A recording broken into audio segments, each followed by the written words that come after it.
Okay, what do you think, Kevin? I concur. Oh. No, I predict that in 2027, the political climate in Michigan is going to be much better.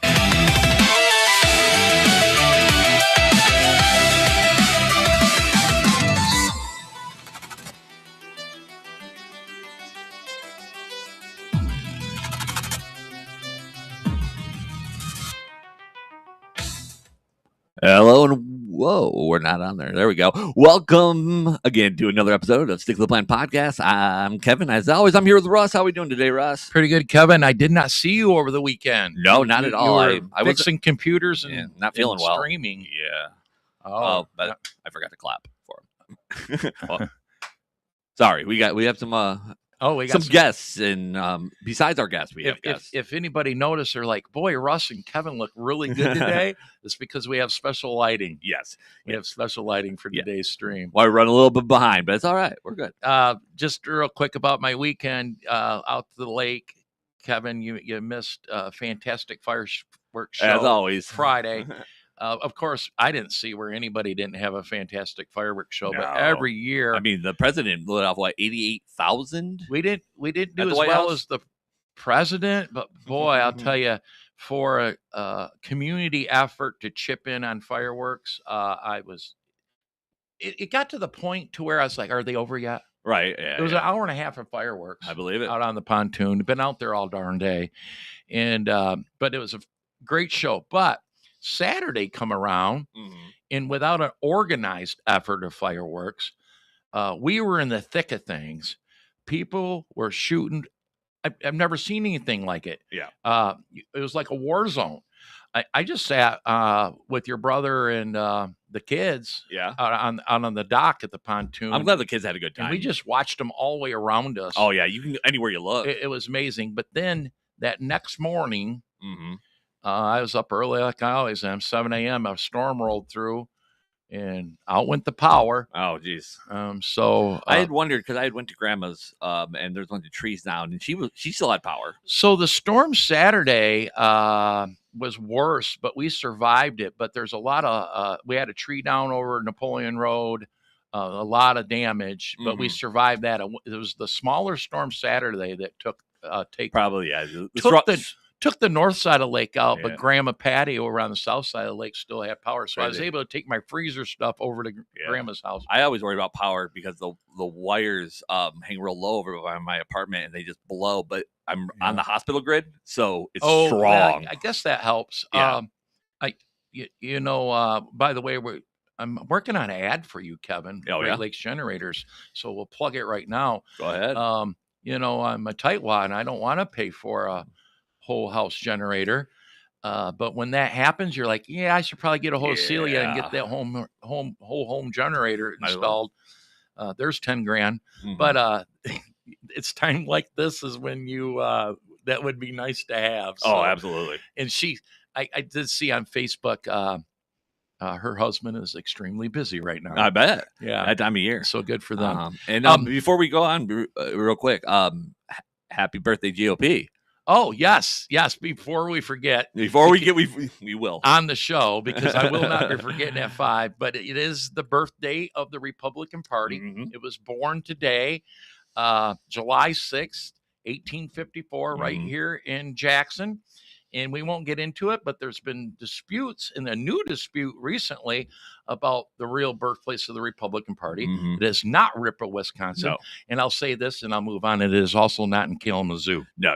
Conceptually, I understand Ripper. I didn't know anything about the Kalamazoo thing, but the actual event was in right a on the road. nutshell, the way Marcy likes to explain it, there was a lot of political organizations that wanted to abolish slavery. And there was a lot of communities that were doing a lot of great efforts in having the idea of one whole party, and Ripple, Wisconsin's part of it and all that. But they were able to come together to Jackson and pick the delegates and candidates. Thousands of people. And so we are recognized as the birthplace of the Republican Party. Yes. And we will be celebrating it today at 5 o'clock at the Under the Oaks location. The place the location of the birthplace of the Republican Party is at a location called Under the Oaks, just west of downtown here. Yep. And we have 11 guest speakers today, and one of the guest speakers is also the guest on our podcast today. Yes. And I'm going to introduce him in a second. But those of you who haven't heard about it, today at 5, just like every year, we'll be Under the Oaks with some sort of, they're always, sometimes they're only 20-minute celebrations. Mhm. Today will be an hour and a half. Yeah, you got a lot of people. We have a lot of people coming. We're excited about it. So that's today at 5. So as soon as we're done, we might cut today's show short a little bit because myself and our guest and other people have things to do. Yeah, I got something to do today. So. But let's get right on to Let's do it. Today's guest on the Stick to the Plan podcast, I am happy to announce someone I just recently met a month ago, Judge Michael Warren.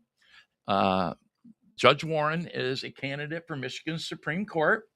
We're awful excited about it. You are also a current circuit court judge in Oakland County. And I just learned today that you're not new at that. You've been at that job for a long time, haven't you? But anyways, Judge Warren, ladies and gentlemen. Thank you so much for having me on, Ross and Kevin. Appreciate it very much. Yeah, thanks for being here. Especially on the birthday of the Republican Party. Yeah. Couldn't pick a better day. We took the opportunity.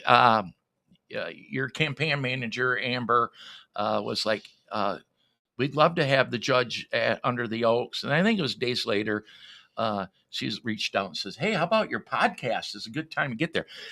I hadn't thought about it, but just to be truthful with you, I probably would have canceled today's show with everything going on, not to make you feel bad or anything, but it's a great opportunity. And the Jackson GOP has some wonderful volunteers, and they're taking care of that, hopefully, as we speak. Amen. Glad to hear that. Thank you. Well, let's make this show worth the effort. It should be a great show. Just go ahead and introduce yourself. Our audience knows that I don't prepare well. No. But Kevin, did you see? I did prepare. Oh, you wrote things down? I did. I went to the Gemini. Oh, that helps. And give me some information. But we'll let you introduce yourself, and then we just start a conversation from there. All right. Very good. So again, I'm Judge Michael Warren, Warren. I've been on the Oakland County Circuit Court bench for over 23 years. I was Governor Engler's last appointment to anything. Praise God. Wow. And I've tried over 400 jury trials. I have taught constitutional law at Cooley Law School. I've also taught and currently teaching business law at Wayne State. I've have an academic bent to me, so I've recently released this book, The Revolutionary Words That Forged America, The Definitive Guide to the Declaration of Independence. It's a line-by-line review of the Declaration of Independence. You can find it on Amazon, published by Republic Books. And a book like this hasn't been done in like over 125 years. Oh, wow. It wasn't done all that well. So with the 250th anniversary, it made sense to I was going to take a deep plunge. Announce that you're also an author, and I Yeah. found out that you had written a book previous. Yes. Some time ago. So yes, you're also an author. And then since you mentioned were appointed originally by Governor Engler, I also read that you were also once on the State Board of Education. That's right. Yes. What year was that? So I was on the state board from 99 to 2002. 99 to 2002. Okay. All right. And then what happened was I was appointed to replace Clark Durant, who had resigned, and I had a run to keep the seat, and I lost that election by less than 8,000 votes. Oh, wow. In a statewide election. So that was a blow, but it ended up being a blessing in disguise because soon thereafter I got a phone call about the potentiality to serve on the court. So I went straight from the state board to the judiciary. So you don't have to elaborate on this, but that's when the State Board of Education operated a little better, in my opinion. We had at one time an extraordinarily engaging and very conservative, and conservative in the sense of being very pro-parent, very concerned about high quality, about ensuring that our students developed character and learned about American history and civics. Oh. And that was that era has passed us by. I'll put it that way. Yeah, it sure has. Clark led that charge for a while. I led that charge for a while. And now we have a state board of education that is not making those things priorities. I'm looking forward. I'm hopeful on the state board of education that we can get a couple key people elected on there to put some balance on it. I'm excited about our candidates. I only know one of them. Well, I think there's two. But here's our chance, to make it better. It's a topic on this show a lot and a topic everywhere. On our public schools. We throw a lot of money at our schools, and we're still ranked lower. 43 in the country. Yeah, we're real low on. And I did see where the state budget was just passed, and they did do an increase per pupil increase, but not a hefty one. I was pleased to see that. It's not. We're in a situation you can't just keep throwing money and not getting results. And then I'm sorry to get off track a little bit. This is the first year in several election cycles the Jackson GOP is real aggressive on recruiting school board candidates. I created an ad hoc committee of 3 current school board members throughout Jackson County, and they've done a phenomenal job so far of reaching out to all 13 school districts, looking for school board members. Every district has openings, the way they stagger them out. And I think it'll be a struggle for us to select candidates for all 13 districts, but I think we can get 7 or 8 of them. And we would like to include them in our voter guide. But that leads into the position you're running for, Michigan Supreme Court. The voter guide, we all know who the nominees are, all right? So the minute we figure out who a governor is, we know that's our nominee. We know Mike Rogers is our nominee for U.S. Senate, and I think the public does too. But as a county chair, I get called. I'm in my second term as county chair, and prior to that, I was the treasurer. But I'd get calls on election day or leading up to election day. Who do I vote for in these nonpartisan races? Right. And we've always had a voter guide, but it'd always be hit and miss which one. So we're really trying to fill every nonpartisan selection to have a complete voter guide. And I think we might be able to accomplish it. That makes a lot of sense. Well, it's very confusing because Michigan has the only system in the country that is like ours. So what we do is we have state conventions, political conventions that then nominate candidates for the Supreme Court. And then once we're nominated, our partisan label vanishes on the ballot. So if you vote straight ticket, you will not vote for the Supreme Court justices. And there is a huge drop off because of that between the top of the ticket and the bottom of the ticket, or excuse me, the Supreme Court races, like a 40% drop off. Yeah, there is. And what I always like to say is if you vote for Mike Rogers and you vote for Mike Warren, I win because of the massive amount of drop off. So part of your job is exactly what you're saying, is that make sure that the people that are similarly aligned, make sure that they realize there's a Supreme Court race. Yeah. And that they have to realize that they vote for Michael Warren and fill in that bubble. Unfortunately, there's a lot of people that just vote. Quite frankly, there's a gender bias. So there's some people that will vote for women more than men. And then sometimes there's an Irish name people like. Okay. And or then Italian or Italian, right? Yep. And then there's also a bias for incumbents. Okay. So I'm an underdog because I'm not a woman and I'm not an incumbent. Or Irish or no Irish name. I actually have English, Irish, Scottish, German, and Italian. I mean, but you can't really tell from the name. The name is an English name. So, but what we have right now is a 6-1 Democrat nominated majority. We have one rule of law justice, Brian Czar, and then 6 other folks. And 5 of the 7 of them were never judges until they got on the Supreme Court. Oh, and I've heard that. Yes. I've heard So what that means is that they're not there because they've proven their judicial chops, so to speak, Sure. at the in the trial courts or in the Court of Appeals. I would think that experience should be helpful. Yes, absolutely. And so putting aside their view of how to interpret the Constitution, which I find troubling, they just don't understand what it means to try cases and kind of the administration and procedure. And so they'll pass these. They're in charge of passing the court rules, our protocols, the guidelines we have to follow, our court rules, our jury instructions, our rules of evidence, ethics, how bar admissions. There's a whole bunch of other stuff that if you're not a practitioner and haven't been a trial court judge, you really kind of. It's like not ever being in a trial court judge's shoes, right?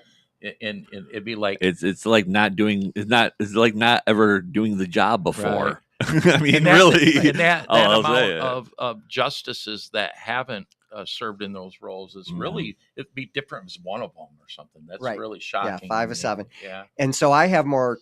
So I've tried over 400 jury trials.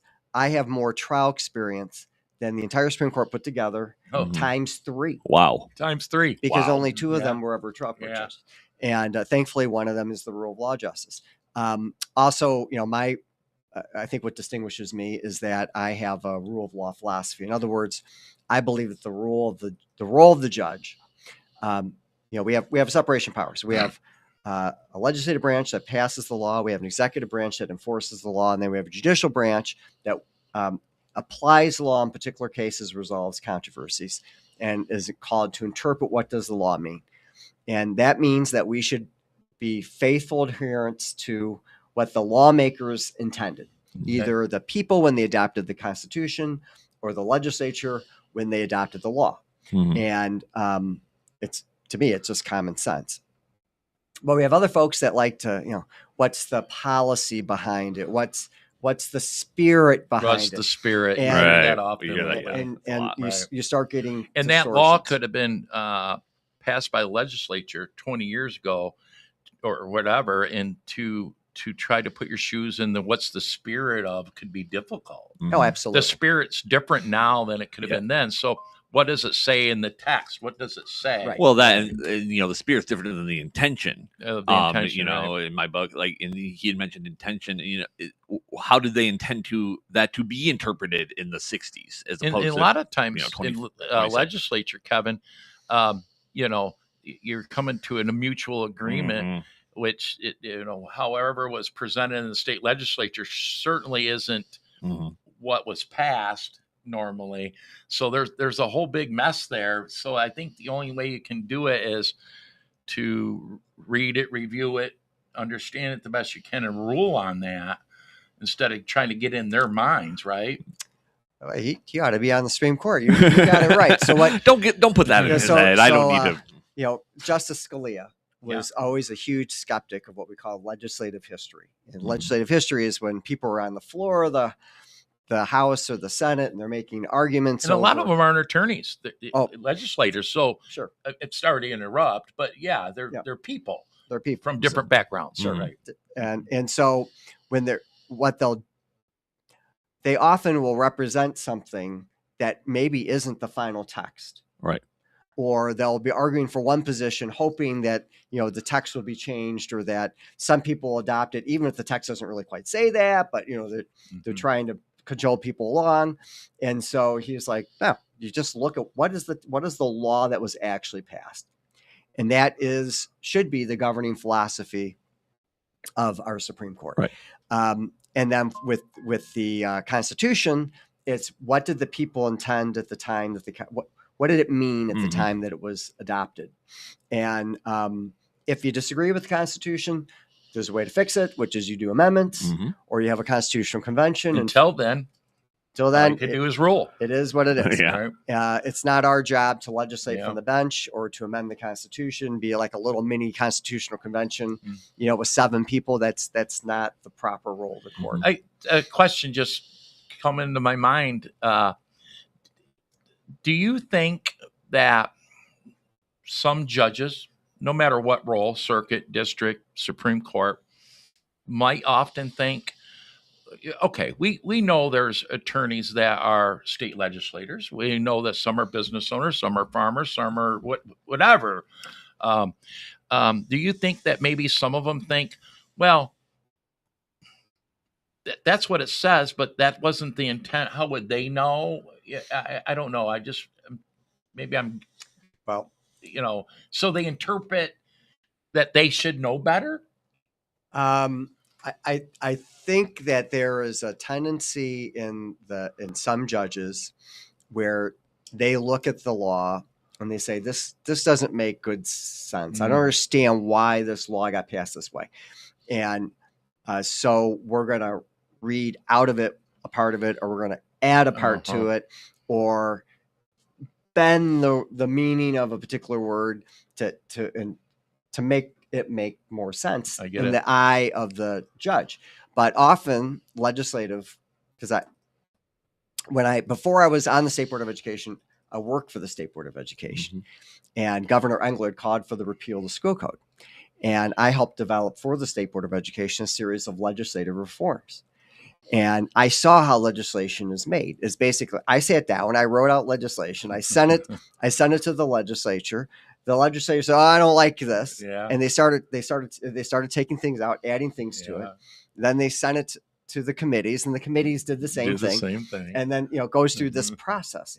Well, sometimes that process, people call it like sausage making. That process, sometimes you come out with something that nobody is really happy with. Right. Nobody really thought this is where we're going to head, but there's compromises. Yeah, there is. And so it's not, it's what makes our system so amazingly wonderful, but hard to understand. Right. It really is. It can be frustrating. And so the court gets this piece of legislation. They go, well, this doesn't make any sense. We're ignore it, or we're going to change it, or we're going to take out this word. And that's when they become lawmakers as opposed to interpreters of the law.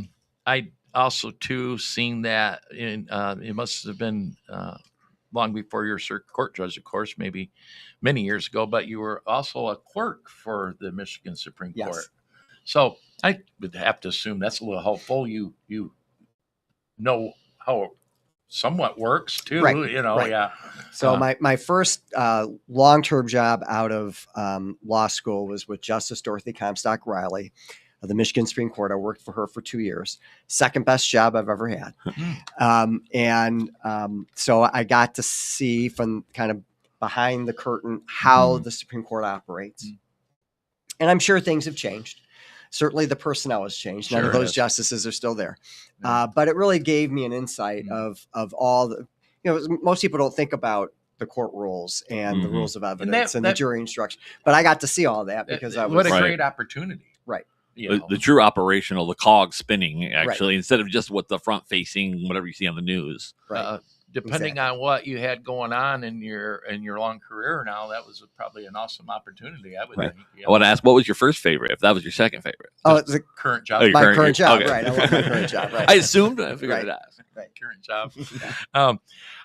I like it a lot. We're going to talk about your book a little bit too. I do. I'm going to look through my little list that I did prepare for, Kevin. I'm still surprised. It's exciting. Yeah, I did prepare. I don't prepare. I like to wing it. I'm worried because we're going to run this show short today, but we'll skip my announcements because we do have Under the Oaks podcast coming up before you know it. I think we record with recently appointed Jackson District Court Judge Nicole Hughes. Is that in a week? Yeah, I'll double check I'd have to check my calendar. All kinds of judges in the studio, Kevin. Hey, man, huh? Okay, we're moving on up. I think he is the first judge we've ever had. Yeah, we've had the Eaton County prosecutor. Doug a couple times. Sure. We love Doug. Doug's a good guy. We think Doug's a friend of ours. We just like Doug a lot. We really do. And he's Kevin's interviewed him a couple of times. We have a young lady Yeah, young lady here. Her name's Marcy Jankovic. She's only 85, I think. I think she's 80 or so. But she is the state director of Women's for Gun Rights. And she's had Doug on once or twice. Then we've had him on just the one time, but we've had him on, I think, 3 times. Yeah. I think I met your young lady up north. Marcy. By the way, last week. 2 weeks ago. In my role as county chair, one thing that has worked to help promote the Jackson GOP is I try to go to as many events as I can, and it takes a lot of money. So I can't go to as many as, say, my friend Vance Patrick over in Oakland County can, but I go to a lot of them, and everywhere I go, people know who Marcy Jankovic is. Oh yeah, I mean, but she's been. But she was what was the former? She was the well-armed women of Michigan, or was it right? And prior to that, her role the president or whatever, her role with Right to Life was. That's where she got started in the 70s. Was her role with Right to Life. So she's very well known. She's been around, and we like Marcy a lot. Marcy texts me all the time about stuff. Does she? Yeah. She'll keep you busy, Kevin. Oh, she does. She's, I think, been vice chair of the Jackson GOP twice. Yeah. And she's not even on the executive committee now. It doesn't matter in her role. She just does what she wants. So, sidetracked. We always get sidetracked with Marcy. We're not very good at sticking to the plan. No, we don't. That's the downfall. But, all right. We talked about appointed by Engler, by the way. The best Republican and governor we've had in quite some time. So he appointed me twice, so I have no argument over that. I'm trying to think. Look at that. In my lifetime, at least in my adult lifetime, he's the only Republican governor I remember. Oh, Snyder. Well, Snyder. I was a Snyder fan, though, Kevin. His first term, I think Snyder saved the state. I was pretty young in high school. From Jenny from the Block Grant. Oh, yeah. Well, I mean, he did save our. I think he saved our state. That businessman mentality. Yeah. I was in high school. Look at this. He knows his own bio. He already knew what I was going to read on. So he knows what he's done. That's impressive. Look at this. Former clerk. Oh, well, let's talk about the book. So we've got here revolutionary words. So like that force. That's the book. That's today. right. You can read the title right off. Better off there. And then I also wrote down your previous book. So let's sell a book right now. All right. Let's sell a book. All right. Okay. So we hold these truths to be self-evident, that all men are created equal, that they're endowed by their Creator with certain unalienable rights. Among these are life, liberty, and the pursuit of happiness. And that to secure these rights, governments are instituted among men, deriving their just powers from the consent of the governed. Now, when any form of government becomes destructive of these ends, it is the right of the people to alter or abolish it and to institute new government, laying its foundation, such principles, and organizing its powers in such forms to them shall seem most likely to affect their safety and happiness. Those words from the Declaration of Independence were revolutionary in 1776. They remain revolutionary today. And despite the controversy about America and our role on the world stage, America has always been controversial. We remain a beacon of hope, a torch of liberty for billions of people across the world. Most people in the world live in countries where they wish their country was more like ours. Some people are so frustrated with their country, they'd rather just leave and come live here. Yeah. And some people hate us so much they're willing to blow themselves up just to hurt our innocent civilians. Whether they love us or hate us, they're all motivated by those founding first principles articulated in the Declaration of Independence and embedded in our Constitution. The rule of law, unalienable rights, limited government, the social compact, equality, and the right to alter or abolish an oppressive government. That's what makes America America. As fun as it might be, it is not Taylor Swift and her wedding. It's not not the World Cup and what's going to happen tonight against Belgium. It's those founding first principles. Right. And unfortunately, getting back to education, most people don't really understand the Declaration of Independence. It's our fundamental charter. It defines who we are as a people. It gave birth to our country. And yet we have this struggle with people not understanding it. And so the book goes through line by line, sometimes word by word, the Declaration, so that people can really understand our history and not just have an instinctual love of our country and just kind of know we're great, but kind of just in the back of their minds, but to really understand what sets us apart. Answers the why. The world. Answers the why. Yeah.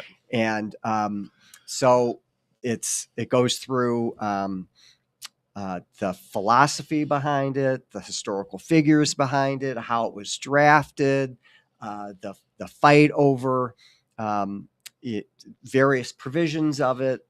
I think a lot of people have this romantic view that Thomas Jefferson sat at a desk, he wrote it out, showed it to Congress, they all said, yep, and we went on. It was a mess. It was a mess. Like you guys were talking about, they're fighting, fighting over the same things that we're fighting about now and trying to pass laws. It was difficult. Right. And that, but once we dedicated ourselves to the Declaration, once it was signed, and there's several versions of the Declaration, but once the final version was released, and we said, this is what we stand for. We're the first country in the course of human history that ever did that. And then we had to keep ourselves, we had made a promise to ourselves and to the rest of the world what we were about. And then we looked around and said, well, we haven't quite fulfilled these promises, right? That's why we have a GOP, because they said, wait a minute, we have slavery in the land of the free, liberty, the pursuit of happiness, all this stuff.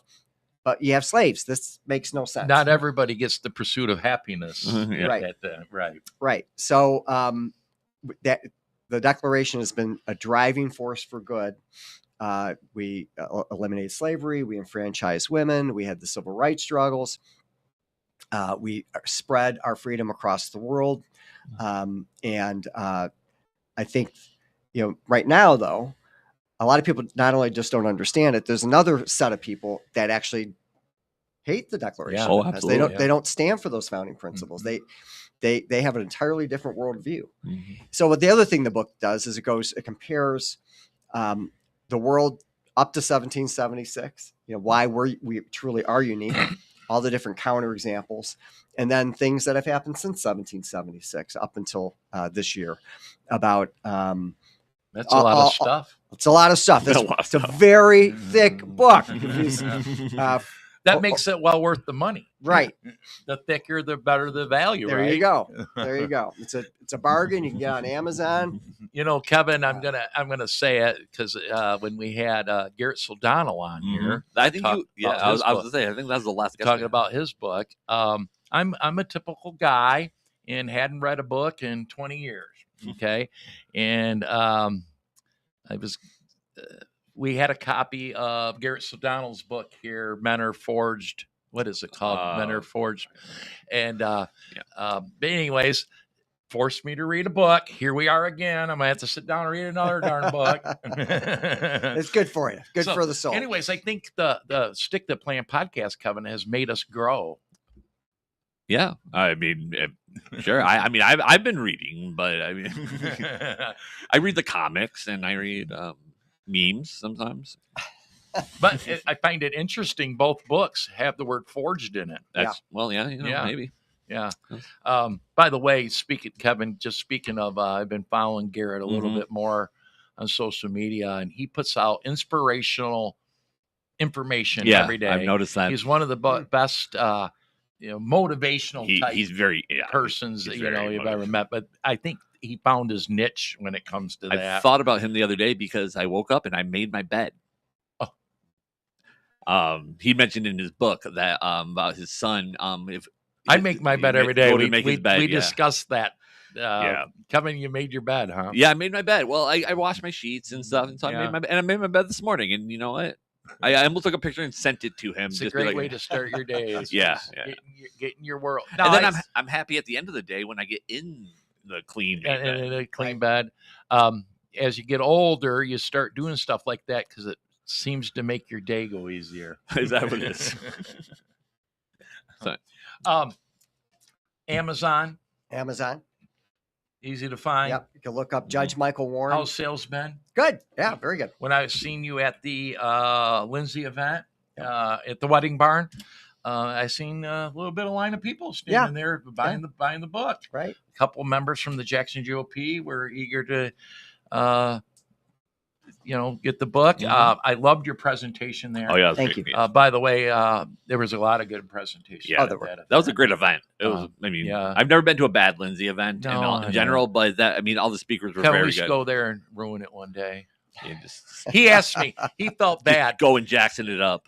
Senator Lindsay felt bad because if you recall, Berrien County wrote him a $4,000 check, and Branch County, who doesn't have a lot of money, wrote him a $3,000 check. But then again, of course, that's where he lives, and we brought, I think, $400. Mhm. We brought $400, and I'm sitting there thinking, well, I feel.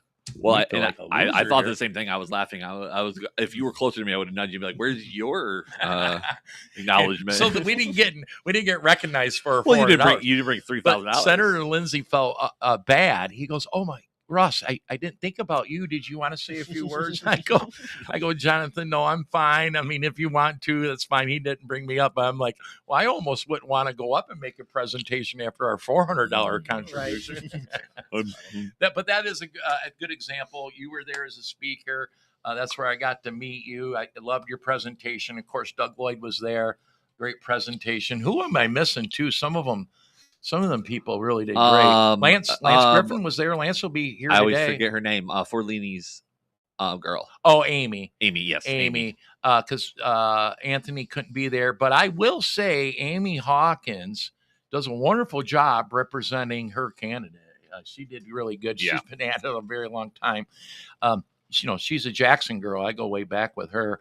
But, Kevin, I will say I was at an event over the winter in Plymouth Northville Club, whatever it was.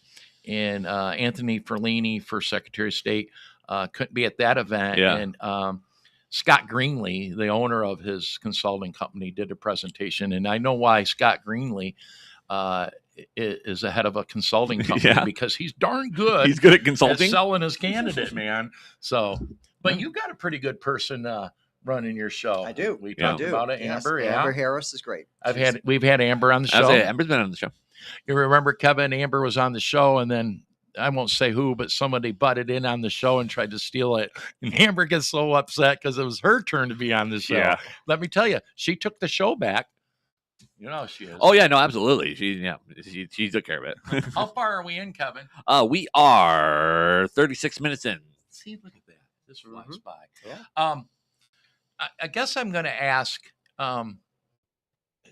22 years as a Circuit Court judge. 23. 23. Oakland County. Yep. So I think that's the second largest county in the state. Yep. A lot going on. Yes. How many circuit court judges are over in Oakland County? 20, actually. 20. Yeah. I think we have 4 over here. And then district court, there's probably what? Jeez. I don't know. We have, but I think. Yeah, I hazard to guess. Actually, a lot going on. Oakland County, what a great county!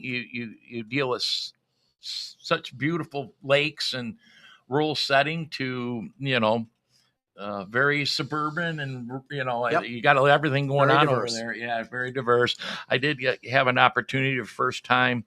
I went to the debate that Oakland County hosted, and I met Sheriff Bouchard. And only reason I knew of him is I hear him on WJR every couple of weeks or something like that. So I met the sheriff over there, and then of course we were very safe at the debate because the sheriff had all those guys everywhere. Everybody was good. Were you at the debate? I wasn't. There? I had trying to sell books or nothing, huh? I was. Otherwise disposed. I could make the debate. Okay. Yeah, I was at another event. I went over to it, and it was an interesting debate. I like going. It's been amazing how I personally can connect with other counties, and I don't always do their ideas, but you take in ideas. I think we feed off one another. In Oakland County, for example, they have a lot of resources. They're a powerhouse when it comes to county GOPs. But I think they do really good at Vance always includes us or asks questions. He takes ideas as much as I probably take ideas from him. So I I like being out doing that, and I know that that's what you're currently out doing now, getting absolutely. to everything you can. Yes. It's not like you can knock on every door statewide event. Impossible. Yeah, Impossible. Statewide race that's huge. Yeah, how are you taking your candidacy? How So- what is your approach here? So there's two main strategies. Well, I have to be careful. So I don't want I don't want to give away trade secrets. Don't give it away. I'll just say yeah, I'm stumping very hard to get people that are like-minded to know about the race and to make sure that they tell everybody that they know I see about the race. And there's some grassroots efforts out there like 10X and those kind of things, which could be very, very helpful in this kind of race. We're pushing 10X really hard here in Jackson. Yeah, and then money is being raised to help us with. There's the hard part. Yeah, statewide race. Right. So mass media, either digital to TV, radio, whatever we can. Take everything you can. Even stick to the Plan podcast. Yeah, well, it's digital. Absolutely. I liked actually at that Lindsay event. I liked something you mentioned about flipping the ballot over. Right. Because it's I voted plenty of times, and I know too, but I don't think about it. When you mentioned that, I was like, oh, that's a good way to explain to people, like, hey, there's a lot more that you can do. Right, exactly. Right. I think our efforts locally here will be successful with our voter guide idea. It's not a new idea. We've always had a voter guide, and many counties do. But we've been fortunate enough to connect with the Mike Rogers campaign, and they're going to run a big portion of their campaign out of this amazing office we have here. And early on, I says, okay, as I'm recruiting door knockers in such for Mike Rogers, is it okay if we promote? At the time, I was thinking about our local candidates for state house, things like that, and they're like, "Oh, please do." And they encourage it. And so our idea with the hopefully the massive amount of resources that the Rogers campaign can provide for a low resource county like Jackson is when we're out knocking doors, that voter guide will go to everybody we go to, right, and get the word out as much as possible of the nonpartisan races. And you brought up, you got a good, interesting point that I don't think people understand is, yes, the Republican convention nominated you, but you instantly go to a nonpartisan race where, like, we nominated SOS and Attorney General, and they still stay on the Republican ticket. That is an interesting, I don't know, disadvantage. We've talked about it, and I've always said I think it's, it hasn't been hard to go from, all right, you got to campaign to the delegates and now then to the people. But the thing is you're campaigning to the delegates in your party, and then the people in your party, and it's a different group. Your situation, it's the people in your party than everybody. Right. Well, because too, your convention attendees are insiders. Right. Where they're insiders, and our we know, not maybe for the better, we know more about the candidates. We it's what we do all the time, and then you have to shift gears, and then you don't have to be told to flip the ballot. You know to flip the ballot. What I often say, Kevin, my Republican voting neighbors, and we have this conversation often on the show. I live in rural Jackson County, and the majority of my neighbors are Republican, and I always try to step back and think, okay, what are they thinking? I'm an insider. My thought process is different than them. And I just had dinner just last night with neighbors 2 doors down, and we try to avoid politics, but we went there a little bit. I am the chairman of the Republican Party. We went there in conversation. But unless I educate them, they don't know that you're running. No. They don't know that school board races are coming up. They do know this. I tell them all the time. They know John James, a little bit of Mike Rogers. Name recognition. It's a popularity contest at the end of the day, and name recognition plays into it. Yeah. Huge. Yeah, so it's an interesting, but I was thinking about you guys being from a nominating convention, having to shift gears and try to get that message out. No, that's exactly the challenge. We're the only state in the country. If you go to Ballotpedia, they're just to see how Supreme Court justices are elected or are they partisan? Put on the ballot and or installed, and some are partisan. There you'll see these different buckets of the other 49 states, and then there's the last state. They call it the Michigan method, and we're the only one Michigan in the method. Really? yes, and we're the only country. Excuse me, only state in the country that does it that way. So let's explain about that a little bit more, just out of my own curiosity. So some are partisan positions, most sound like not, but they're not chosen from the convention. Right. So are they chosen through a primary process? Some are primaries. Some are the governor select somebody, and then they have like a retention election. So there's various methods, but so we're the only ones that have the method we do. Yeah. Well, as long as you know, as some of them are appointed for life.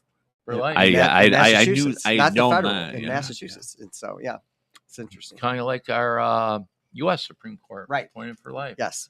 Would you take that gig for life?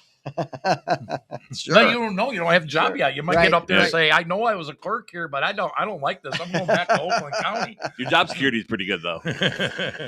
By the way, does this as your term as a circuit court judge is a perfect timing to where, regardless, you can't do both roles, right? Right. No, I will not have to give up my seat for this election. So if I'm a winner either way. Yeah. Well, that's in that sense. It's funny. The minute you announced, I think a lot of it had to do with Amber, but I was getting all kinds of messages. This is the guy. Yeah. This is the guy. This is the guy. So you're off to a great start. Thank you. When it comes to that, I'm going to go through some announcements. You got to say what you need to say before I go into this announcement. Two other things I want to. So again, Revolutionary Words That Forged America. The definitive guide to the Declaration of Independence on Amazon. It's got so far, I'm going to curse myself, lots of gold stars. I'll just put it that way. Great gift for others. If you don't read like Russ, but maybe he knows somebody that reads. They're making me read. The other thing I want to direct people to is Patriot Week. So patriotweek.org was started with just give the real background to it, because a lot of people like this. I am the child of a disaffected atheistic father, or at least now he's kind of a deist, but at the time when I was being raised, and a disaffected Catholic mother. And she doesn't like me to talk about this, but it's the truth. And so when I was raised as a young child, my dad would say, "Mike, you believe anything you want, just remember it's all bullshit." Okay. And so sounds like something I'd say. I was literally about to say that. Yeah. So I was an adamant atheist as a younger person. And then in high school, I was doing some studying, and I didn't really know what to believe. I decided that I was an agnostic. And then of all places, not very far from here, in Ann Arbor, in law school, the Holy Spirit found me, and I converted overnight, much to the shock of my family and friends. I called my little Italian grandma, who was living in St. Clair Shores at the time. I said, "Grandma, you're going to bring me to church this weekend." And she went, "Michael, is this a joke?" I said, "No, you're going to bring me to church." And so I converted as an adult. And I tell people that because I had to learn about the liturgical calendar as an adult, the church calendar. Right. And we have these holidays like Pentecost, Advent, Easter, Christmas. Why do we have those days? The stop and the hustle bustle of a day to renew our faith. And all the great religions have this. Judaism, Islam, Buddhist, Hindus, they all have this idea. And then I realized, being a student of history, that, wait a minute, we used to have a civic calendar. We had Washington's birthday, Lincoln's birthday, Memorial Day, Independence Day, Thanksgiving. Why? To stop on the hustle bustle of a day to renew our faith in America. Okay. And we just went through that with America 250. Yeah. Not as well as we should have.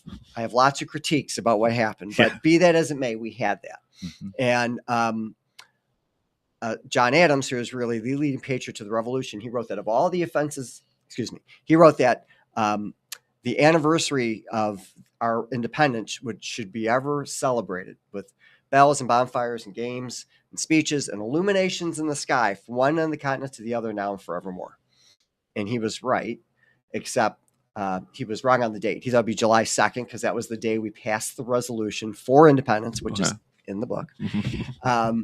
We can clear that up in the book. But it ended up being on July 4th.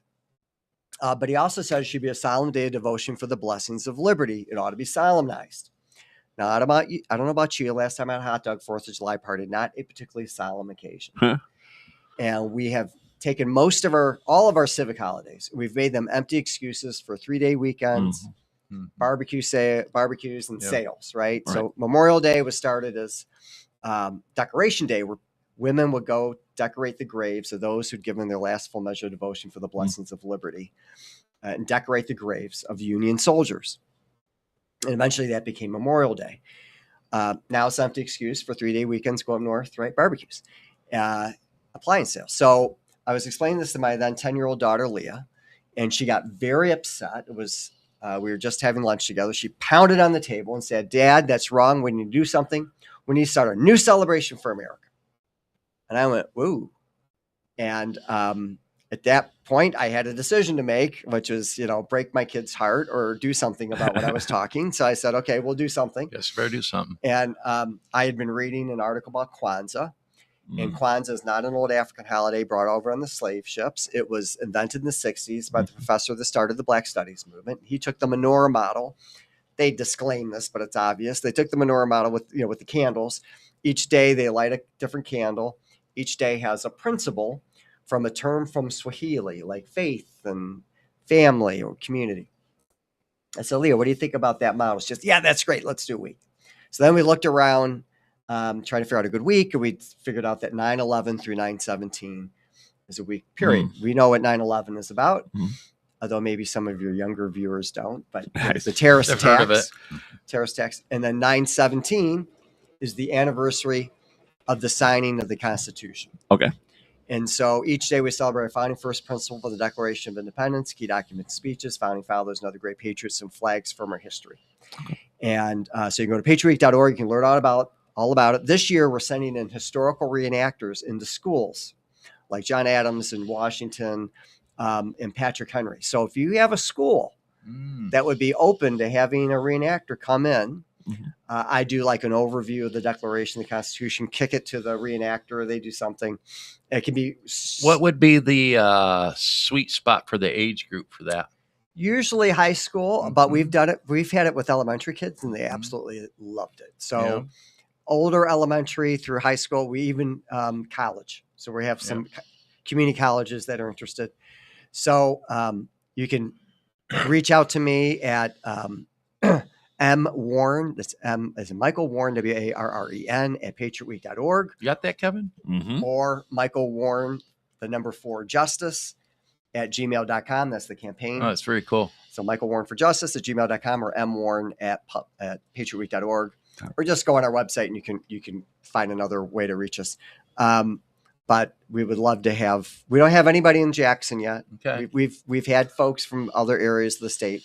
We'd love to come out to here.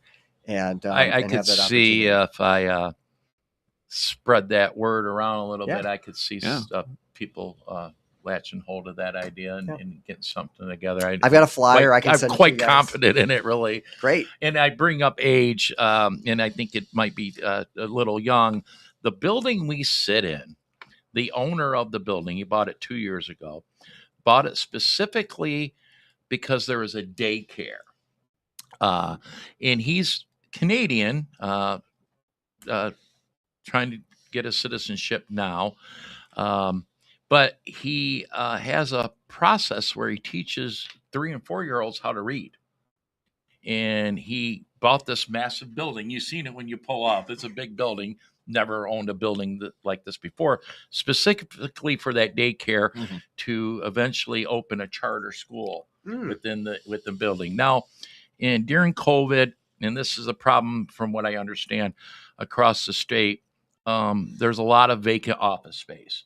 And this building has a lot of vacant office space. So his thought was that he would try to make several floors into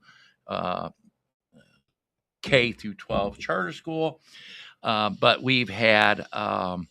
I've had candidates for governor and local politicians tour the daycare to see 3 and 4-year-olds read. So he takes children from, not the best neighborhoods in families, under, what would you call it, Kevin? Under whatever. And so they think they're just coming to daycare. And he's sending them home reading. That's fantastic. He's sending them home reading is quite amazing. He's had his struggles. Well, yeah, I've recently learned that there's 3rd and 4th graders that aren't reading. Well, that's the big push on a lot of That's insane to me. candidates for governor is proficiency in reading in 3rd grade before moving on. And when I don't know with you, Kevin, because you made it through 3rd grade. But when I was in 3rd grade, if you didn't read to a certain level, they held you back. I specifically remember in 2nd grade. I just said this on one of my other shows, actually. Because I had dyslexia. Kevin was a good student. Yeah, because I had dyslexia, and I remember struggling reading when I was very young. And I was like, basically, though, instead of testing for dyslexia, they were just like, no, you're just dumb. You can't read. I had that. But I remember struggling reading, and this would have been 1st, 2nd grade. I was still at Ackerson Lake. So that's not even a school anymore. No, it's adult ed. School. Oh, is it adult ed? Yeah, it's adult ed. But no, just the side note, something we're kind of proud of here in the building. And, when I first took the tour through there, I was like, wow, look at these little kids reading. It can be done. And it's very much a daycare, though. It smells like a daycare, looks like a daycare, but he's got these little kids. And the key was phonics. And you got to create a scenario where they enjoy reading. Well, yeah, it's got to be fun. Yeah. I mean, I still remember the book that I couldn't read, but I eventually figured it out in 2nd grade. I mean, was about their little furry animals and puppies and boxes and whatnot. You got to enjoy what you're reading. Exactly. It made it fun. It made it fun. And then I'll also say, a lot of candidates talk about civics isn't taught in schools anymore, not even a lot of history. Revised history. Even I'm 59, graduated in 1985. I don't recall a civics class then. We did have history class, though, and I liked history. We called it social studies. But it was civics. It was civics. Yeah. Social studies. Yeah. So, yes, civics has gotten away from us slowly. Oh, yes. For a very long time. Now, history, I remember pretty aggressive history class. We had a great teacher, and I enjoyed history. Maybe that's why I do what I do now. I don't know if this whole politic thing's history laid or not. But I think history and civics have a lot to, hand in hand. Yeah. I think that, politics has a lot to do with history. Without certain histories, there would maybe be no like politics. Under the Oaks, Kevin? Oh, yeah. I mean, literally everything to do with American politics rooted in history. Yeah. I mean, we had, back to Marcy Jankovic, she had a candidate for mayor on the Jackson GOP podcast. And she's from the community where, guns are used for violence. Yep. And I think Dina's my age, around my age. Probably. It was amazing to me. Actually, I think she's closer to my age. Oh, not a little if older. She's watching, she's gonna be madder than heck at me. But anyways, she'll be all right. It was amazing to me, and I think to Marcy, since I talked to Marcy, is the understanding of firearms, for example. In certain communities is a lot different than the community I grew up in, and so there's a whole education process there. And sadly, Kevin, I did read where here in Jackson, there was a big fight, one of the streets that turned into 2 people getting shot.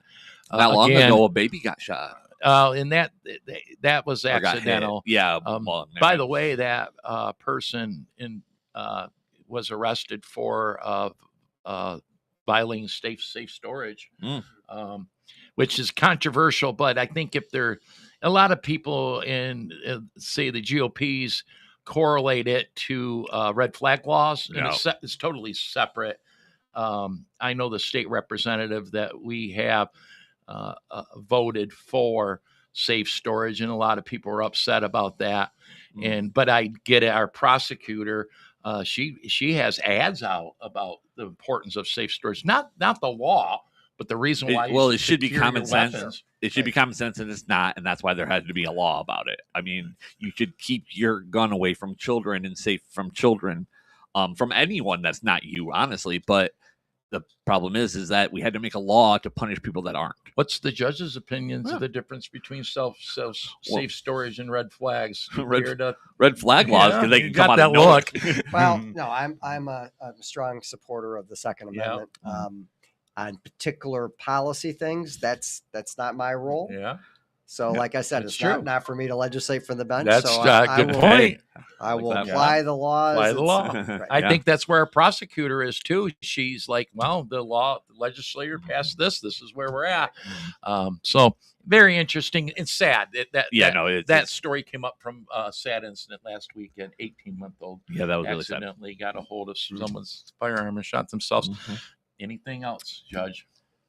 Just going back to Patriot Week very quickly. I'm sorry. No, that's all right. So if you go to patriotweek.org, we have a podcast called Patriot Lessons, American History and Civics. You can get that on Apple, Spotify, all the major things. So again, that's Patriot Lessons. Need use of a studio? Yes, thank you. I know a guy. And then, we know a guy.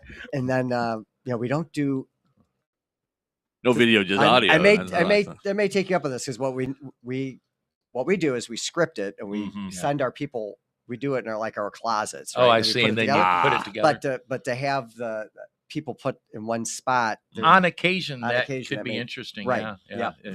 And then effective. So we have lesson plans and a video series, a TV show. But again, if anyone's interested in having a reenactor come out this year, I like that. And it's totally nonpartisan. Yeah. And it's been approved by the U.S. Senate 7 years in a row. Awesome. John P. Yeah, I've heard about it. I think it was probably on a podcast. Someone was talking about it. And so when you brought it up, I'm like, I perked my ears up a little bit. Yeah. So Gary Peters and John Kennedy from down south at Louisiana, staunch Republican, staunch Democrat, co-sponsor the resolution that gets passed unanimously every year. So that's fantastic. And I like things like that. Yeah. So I would just recommend people, you can go to judgemichaelwarren.com for the campaign, Amazon for the Revolutionary Words that Forged America, and patriotweek.org. So you come here, I get all kinds of goodies to give out to you. Okay. Awesome. I'll go into some quick announcements. I won't take too much time, Kevin. You know how I am sometimes. I do want to say that the July 8th fundraiser for Doug Lloyd and Anthony Ferlini in Stockbridge has been canceled. Oh, okay. But the fundraiser for Anthony Ferlini for Secretary of State for the 13th here at the Jackson GOP is still a go. And people are contributing already. And it's on the website. Yeah, I'm pulling that up right now. I know it goes. I added it. So anyways, the 13th, I think it's 5:00 in the evening. We're doing a fundraiser for candidate for SOS, Anthony Ferlini, here at the Jackson GOP Suite. And then, so since that one just came up, because I think right after that is Ignite the Impact. Yep. And there's the fundraiser. So go to jacksongop.org for all this. That's where Kevin's at right now. Ignite the Impact is a great little twist for precinct delegates to get together and have a good time here at the Jackson GOP Suite. If you haven't been up here, you have to come check it out. The volunteers will have yummy food. We always talk about the yummy food up here. And Lance Griffin from 10X Votes will be here again. We can't have him here enough. And he's going to help us celebrate. It's like a 10X Votes party. And Ignite the Impact. That is on the 14th. So 13th and the 14th. Bastille Day. What's that? Bastille Day. That's 14th. Yep. So we're looking forward to that. And then the next one in line, very first, Jackson County GOP does not have a Republican Women's Club. This is their very first meeting. So it's called the Jackson Republican Women's Coalition. And the best thing about this one, Kevin, I don't have to do any of the legwork because you're not a woman at all. I don't have to worry about when, where. All I got to do is talk about it on this podcast. There you go. It's the best thing. I was like, guys, I have too much on my plate. You're not a woman, Russ. We'll take care of it. They'll take care of it. And then we're busy in July. Oh, yeah, we are. Right after that, what are we doing with Kathy there? Business leadership. Business leadership, which is I'm so excited about this as part of our outreach efforts with the Jackson GOP. Celia Croft, who owns Great Lakes Generator, who I know today you're probably wondering about a generator, so call Great Lakes Generator. She'll hook you right up. But with her small business knowledge and knowledge of small business owners in Jackson, she's getting a ton of them in the room on Thursday the 30th at 11 o'clock. We're going to feed everybody lunch. State Representative Kathy Schmaltz will be here. And the approach is this, and it really is this. What can we do for you, small business, instead of, we're always asking, what can you do for the GOP? We want to put people, give small businesses access that they already have, but show them easy access to their elected officials. And we're going to start that with State Representative Kathy Schmaltz. So free to attend. I don't know what they're eating. Celia's taking care of that, but we're going to feed them lunch. But that is July. We do not have Under the Oak Speaker Series guests lined up. I'm still trying to work on that because we won't have one in August because of the fair. Matter of fact, I'm going to talk to the judge about it. See if maybe I can't get the judge back here after we're off the air here for the Speaker Series event. So if not, maybe we'll bring like Susan Kokinda, Kevin. Okay. Susan rocks. Yeah. From Peritheny in Action. Yeah. People like what Susan has to say. That's all I got. Kevin, what do you have? I don't have anything. Off the top of my head. So I think we covered Under the Oaks. We're Leaving here right now and heading there. Under the Oaks. Yeah, I won't be. I have a show. I hear the volunteers pulling the wagon outside the hallway, doing what I hope that they're doing to get that together. Yep. That's the birth date of the Republican Party. Yeah. We celebrate it every year. Thank you, Judge Moran. Thanks for coming. For jumping on Stick to the Plan really podcast. This will be shared frequently over the next week. And then I often try to cut clips. I haven't had time. I try to cut clips and I send them to people like you, whether you use them or not. No, please do. I don't use care. Them. You get a minute clip, you might use it. Or feel free to clip anything from the show yourself as well. Thank you. Yep. Awesome. Thanks everybody for tuning in, and see you next week. I don't know who our guest is. We don't know guest next week so far. Guys, make sure you like the stream, follow the channel. You know all those things. This is called vamping because call Kevin. I wasn't ready to kill it. Oh yeah. If you have anything you want to advertise, get a hold of me. And sorry, Rumble likes to change things, and when they do that, signing off takes a second sometimes. Yeah, but I posted all of your links in the chat as well for everyone to. I think I got them all. To do that, I'll get them before you go. I'll put them in the description as well. Perfect. So, beyond that, guys, we will see you. Good show, Kevin. Yeah, good show. We'll see you next week. Oh, that's not even that. Let's do it this way. Okay. Fine. We'll see you next week, guys.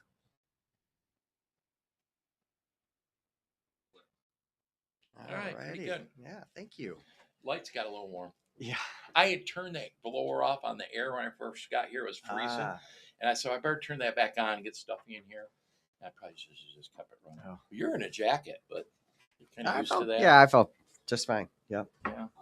Give me a second to process that on the audio. Okay, yeah. I mean, you want me to email to you? You can email it to me. Yeah, Is it what version of a file is it in? This particular one, maybe I got to charge on my phone. No power's been 90% on golden. I didn't have no electricity. Oh, yeah. Charging it in the car. Right. Yeah, my parents don't have power either. No, my father has a Generac. Yeah. And he's, boy, you need to get one of them. Well, I think I went 8 years without losing power, but I've done it 2 or 3 times in the last